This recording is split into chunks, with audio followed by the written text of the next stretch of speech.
ዛሬ ጎምጄ ነው ማለት ቆይ ምንድነው ከልጁ ጋር ችግራችሁ? ከዳይመንድ ጋር አንጋርገ ነው። ቆይ ሰውየው ኪስ ውስጥ እስኪገባ ድረስ የት ነበርክ? በልተንበርከክ ምን አትሰማም? ተንበርከክ። ቆይ እንደዚህ ማድረጉ ለምን አስፈለገ? አሹ ምንሽ ነው? ሮማን ዴቭ እኮ ብቻውን ነው። ለምን አንሄድም? አንቺ ምን ትያለሽ? ነገር ታርፊያለሽ። ማን አንተ ሊቀቀኝ። በፊትም እኮ ያ ዳይመንድ ነው የሚያበላሽ እንጂ አንተ መልካም ሰው። እሺ በቃ ተረጋጊ። አልረጋጋም። ያ አበባ ብዙ ፕሮሰስ አልፎልታል። አደረገችው እቺ ባለጌ ልጅት አሸንፈሽ ከክላስ ስመለስ አደኝ ከወንድ ጋር ያዩት። አቤት ክፋት የተሞላበት ከተማ። ለምቢ ካልክ ራሴ ነው ሹም ነግራ። አደይም እንደዚህ እያለች ነው ዴቭ ለዚህ ያበቃችሁ። በቃ ተይኝ ሰርቼ ልብላበት። እኔ ምን አደረኩ? ሮማን ደግሞ ምን ቀረ? ጭራሽ አበባ ይዘህ መጣ። በዚህ ጊዜ ይፈቀራል? አይመለከትም። የወሰንብህን ቃል መልስልሃለን። ትንሽ ጊዜ ስጠን። ትላንት መተን ታሙኝኝ። በልተንበርከክ ምን አትሰማም? ተንበርከክ። ቆይ እንደዚህ ማድረጉ ለምን አስፈለገ? ቅድም ተነጋግረናል። ኧረ እባክህ እንዲህ በቀላሉ ምፋታ መስሏል። ከዛ ዳይመንድ ጋር ያደረጋችሁትን የረሳው መሰለህ? እቺን ቀን ነበር ስጠብቅ ነበር። ምንድን ነው ያባ ደግሞ ቆንጆ አባለ ቆንጆ ሴቶች። አንቺ ምን ትያለሽ? ነገር ታርፊያለሽ። ማን አንተ ሊቀቀኝ። እንካ ባቡሬ፣ በጣም ይቅርታ። እሱን ያስረፈደኝ ይዘው ሂድ። እሱን ለኔቱ ልቀቀኝ። አንተ ራሱ እዚህ የምቆይበት ምን ጉዳይ የለ። ከምትል ጋር ቢጠብቀኝሽ አንተ ጋር ደግሞ አልጨረስም።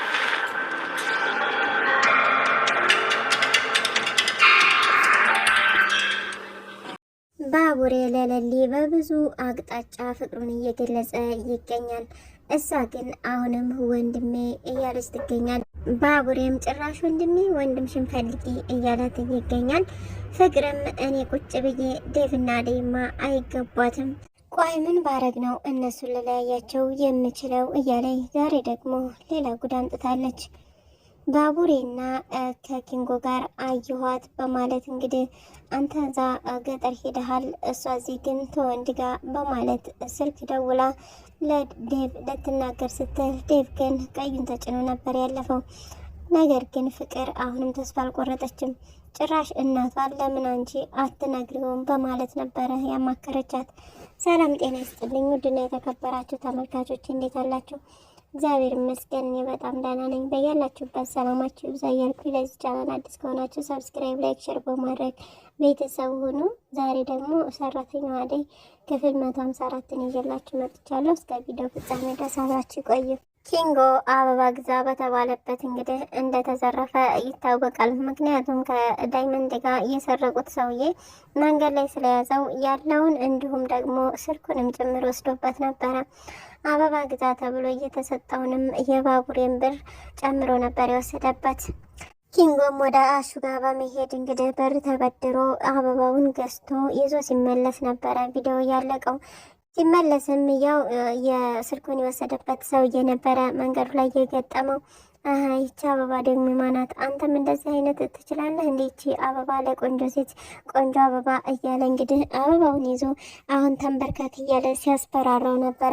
ባቡሬ ከኋላ በመምጣት ማነህ አንተ በማለት እንግዲህ አንገቱን በማነቅ እኔ ጨርሰዋለሁ፣ አንተ አበባውን ይዘኸው ሂድ በማለት እንግዲህ ኪንጎ ቢነግረውም አንተም ወደ ቅምጥል አሁኑኑ ሂድ በማለት ሁለቱን ሊለያዩ ችለዋል። በባቡሬ በመምጣቱ ማለት ነው። ለሊም እንግዲህ ለምን አይመጣም እያለች እጅግ እየተበሳጨች ነበረ። ለምን በቃ ካልመጣ አልመጣም ለምን አይነኝም እያለች ነበር። አደይም በቃ እሱ ተቀረ እኔ ይዤሽ እወጣለሁኝ እያለቻት ነበር። አልሄድም እያለችም በሚያወሩበት ሰዓት አበባውን ይዞ ወደ ቤት ይመጣል። ይህ አበባ በስንት ፈተና ነው የመጣው፣ በእንጂ ይህን አበባ ስፈልግ ነው እስካሁን የቆየሁት፣ ይቅርታ አድርግልኝ በማለት ይቅርታ ይጠይቃታል። ለኔም እንግዲህ ይቅርታውን ተቀብላ እራቱ ወጥተዋል። እራቱም እንግዲህ ደስ ይል ነበረ። ብዙ የወዳቸውን ሲያወሩ ነበረ። እስካሁን ወንድሜ እህቴ ሲባባሉ ምንም አይኳኋኑም ነበረ፣ ማለት የሚደብረው አይኖርም ነበር። ዛሬ ላይ ግን ወንድሜ አይደለ እንዴ በቃ በጣም ነው የማመሰግነው እስካሁን ላደረክልኝ፣ ካንተ ጋር በመሆኔ ደስተኛ ነኝ እያለች እሷም እንግዲህ ያላቸውን ስሜት እያወጡ እየተናገሩ ነው። ነገር ግን ባቡሬ በወዳም በወዲህም ቢላትም እሷ ግን ፍቅሩ ሊገባት አልቻለም። አበባ ሲሰጣት እንግዲህ ሁለተኛ ነው በዛሬው ቀን የሰጣት። እንደገና ደግሞ ቀለበቷንም አስወልቋታል። ዛሬ ላይም ደግሞ እጅግ በጣም ደስ የሚል ጊዜያቶችን አቆይተው ነበረ።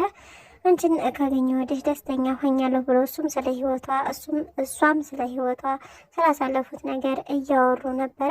እንዲሁም ከኢዱ ጋር ስታይ ለምን ትናደጃለች በማለትም ጠይቋት ነበረ። እሷ መጥፎ ልጅ ናት፣ የሰው ደስታ አስደስታትም፣ ስለዚህ እንዳትጎዳ ፈልጌ ነው በማለት ትነግረዋለች። ግን ወድሃታል እንዲህ በማለትም ጠይቃው ነበረ። አዎ ወድጃታለሁ ቢላትም ከምር ነው በማለት ነበር የጠየቀችው። ምክንያቱም እንግዲህ በመቀራረብ ነው ፍቅር የሚመጣው። በሌሊም ላይ አሁን የፍቅር ነገር ይታይባታል። ነገር ግን አውጥታ መናገር ነው ወይም ደግሞ ማሳወቅ አትፈልግም።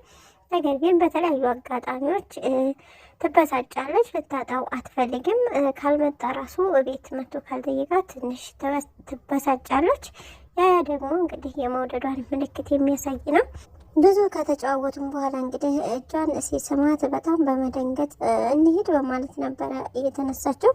እንግዲህ በሰላም ወደ ቤት ተመልሰዋል። ቤት አስገብቷት ነበር። እኔ ልሂድ በቃ ደህና ደሩ ብሏቸው ሁለቴ አቅፎ ስሟት እየሄደው ዴቭም ወደ አደጋ ደውሎ ነበረ። ለቤተሰብ ገና እንዳልተናገረ ይነግራታል። ለማይ ችግር የለም ወይኔ ልንገራት እንዴ እስከ ማለት ደርሳ ነበረ። ዴቭ ግን በቃ አባቷ አጓ ስላለበት አሁን ሁሉንም ነገር ለመናገር እጅግ ስለፈራ በዛ ደግሞ ከዳይመንድ ጋር ይሻላል ተመካክረን በሚል ሀሳብ ነው እንግዲህ እስካሁን ያዘገየው።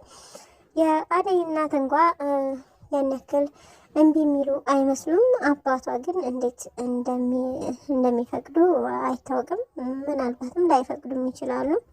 አደይም ለሊ ስለ አባቷ ስታወራ ነበረ። ዴቭ ደወለልሽ በማለት እንግዲህ ለሊ ጨዋታውን ካነሳችው በኋላ ደውሎ ነበር። ነገር ግን ገና አልተናገሩም። እናቴ ምንም አትልም፣ ሽምልት ትችላለች፣ ችግር የለም። አባቴ ግን በጣም ኃይለኛ ነው፣ በጣም መስማት የለበትም። በጣም አንቀባሮ እኔንም እህቴንም በሰራተኛ ነበረ እያስተማረን። ነገር ግን በኋላ እኔ ካደኩ በኋላ ባሎች እየመጡ ሲያስቸግሩ ካላገባች ብሎ በዛ ምክንያት ነው የተጣላ ነው በማለት እንግዲህ ከአባቷ ጋር እየተራራቀችበትን ምክንያትም አወርታለች። ሩታም እንግዲህ እዛ ቪዲዮ ለመቅረጽ እጅግ በጣም ተመችቷታል። እንግዲህ የአደይ እህትና እሷ እየጨፈሩ ዳይመንድ እየቀረጻቸው ነበር። በመሀል ግን ቪዲዮን በማቋረጥ ነበረ ዴቭ እኮ ብቻውን ነው በማለት ጥላው እየሄደችው። ምናልባትም የአደይ እህት አፈቀርኩት እንዳትልና ነገሩ ሁሉ እንዳይበላሽ ሁሉም ፈርቷል። ምክንያቱም ዳይመንድ ራሱ ይች ልጅ ግን ምን ሆና ነው እያለ ይገኛል። ሩታ ግን ምን ሊሆን ይችላል የእህቷ ባል አይደል እንዴ በማለት ነበር የተናገረችው። አይመስለኝም እንጃልሽ ሁሉም ነገር እንዳታበላሻሸው በማለት ነው። ዳይመንድም ስጋት እየያዘው ሄለንም እንግዲህ አንተ አጎትዬ ተወኝ በቃ እኔ እስካሁን ተገጥጫለሁ፣ ባሌ አጥቼ እስካሁን ቁጭ አልኩት። አበበ እየጠበቅኩት እንደሆነ ሰው ስለሚያውቅ ነው። የልጅነት ጓደኝም እሱ ነው። በቃ ከሱ ጋር ስም ሞቶልኛል። አሁን በቃ ልመልሰኝ አትፈልግ አትችልም በማለትም እንግዲህ ወደ ከተማ ይዟት ሄዷል።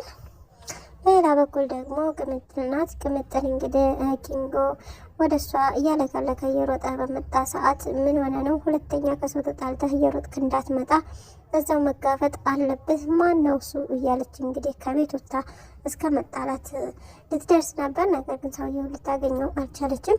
ኪንጎን ከኋላ እየተከተለ እባክሽን ቅምጥል ከእሱ ጋር ትጣይ እያለ ሊገላግላት ችሏል። ዴቭና አደይ እንዳይገናኙ ስትጥር የነበረችው ፍቅር ሳይሳካላት ቢቀርም ዛሬ ላይ ደግሞ አሹና ሮማን መገናኘት የለባችሁም፣ አንቺም ስራሽ አንተም ስራህ ምንድነው አብራችሁ የምትሉት ስራ እየተዋችሁ እያለች እንግዲህ ነገሮችን እየጠመዘዘች ትገኛለች።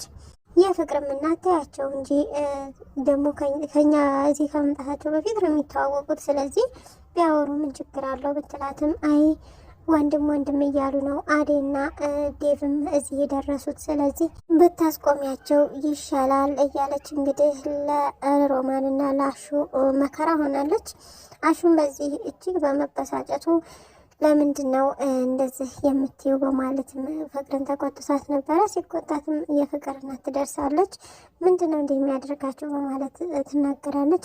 የሆነውንም ያልሆነውንም እየተናገረች እንድታንቺን ተሮማን እንድታራርቀኝ የምትፈልገው ፍቅር ናት፣ ለምንድን ነው እሷን ብቻ የሚያምኑት በማለትም እንግዲህ ቀጠል በማለት ሮማን እኛ ምንም ያደረግነው ነገር የለም፣ አሹም ስራ ሲጨርስ እኔም ስራ ተጨረስኩ በኋላ እዚህ ቁጭ ብለን ብናወጋ ምንድን ነው ጥፋቱ በማለት እንግዲህ የፍቅር እናት መልሳ ሮማንን ይቅርታ በቃ ስላትጨርሱ ተጫዋቱ ብላቸዋለች። ፍቅር ግን አሁንም ሴራዋ አላቆመም። አዴንና ዴቭን የምትለያይበት መንገዶችን እየቆፈረች ትገኛለች። አሁን ላይ ዴቭ ምንም ነገር ብትልም አያምናትም። ምክንያቱም ፍቅር ለራሱ ስለምትፈልገው እንደምትፈልገው ስለሚያውቅ አሁን ላይ እሷን ሊያዳምጣት አይችልም። ነገር ግን እሷ አሁን ባቡሬና ኪንጎ ጋር አየኋት በየመንገዱ ተወንድ ጋር ትላላጣለች። እሱ ግን እዛ ለእሷ ብሎ ገጠር ድረስ ሄዷል እያለች እንግዲህ ለእናቷም ትነግራታለች። እንዲሁም ደግሞ ለዴቭም ደውላ ስትነግር እናቷ ትመጣባታለች። ማን እያወራች ነበር ስትላት ዴቭን ነው በማለት ትነግራታለች። መቼም ይህን እየነገርሽው አይደለም በማለት ስትነግራት ነበር ግን ዘጋብኝ። ለምን አንቺ አትነግሪውም? እስከ ማለት ነበረ የደረሰችው። ፍቅርም እናትን የባላየሁት ነገር አላወራም፣ አንቺም ደግሞ በእነሱ ውስጥ ጣልቃ ባትገቢ ይሻልሻል፣ እረፊ ተያቸው በቃ በማለት ነው የነገረቻት። ፍቅር ግን ያው ስለምታፈቅረው አርፋ ልትድራቸው አትፈልግም። በቀጣይ ቪዲዮ እንግዲህ እናያለን ምን እንደሚፈጠር ምን እንደምታቅድ ደግሞ አሁን ላይ ልብሶቿን ሁሉ አልጋ ላይ በማውጣት እንግዲህ ይሄን ስራ አትተሽ እንደሆነ እዛ ቁጭ የምትይው ለማሚ እናገራለሁ እያለች ልብሶቿን አልጋዋ ላይ ዘረጋግፋ ነው የሄደችው። ያንን ልብስ እንግዲህ የፍቅር እናት መታ ታየዋለች። እንዳየችውም ሮማን በማለት ነበር የተጣራችው። ምናልባትም ሮማን ልትቆጣት ትችላለች። ነገር ግን ፍቅር ያለ ሰራተኛ እንዴት ልትኖር ነው? ማንን ልታስቀምጥ ነው? እነሱን አስወጥታ ምናልባት አብረን በቀጣይ የምናየው ይሆናል። እስካሁን አብራችሁ ስለቆያችሁ እጅግ በጣም አመሰግናለሁ። ለቻናል አዲስ ከሆናችሁ ሰብስክራይብ በማድረግ አበረታቱኝ። ሰላም ለሀገራችን፣ ሰላም ለሕዝባችን።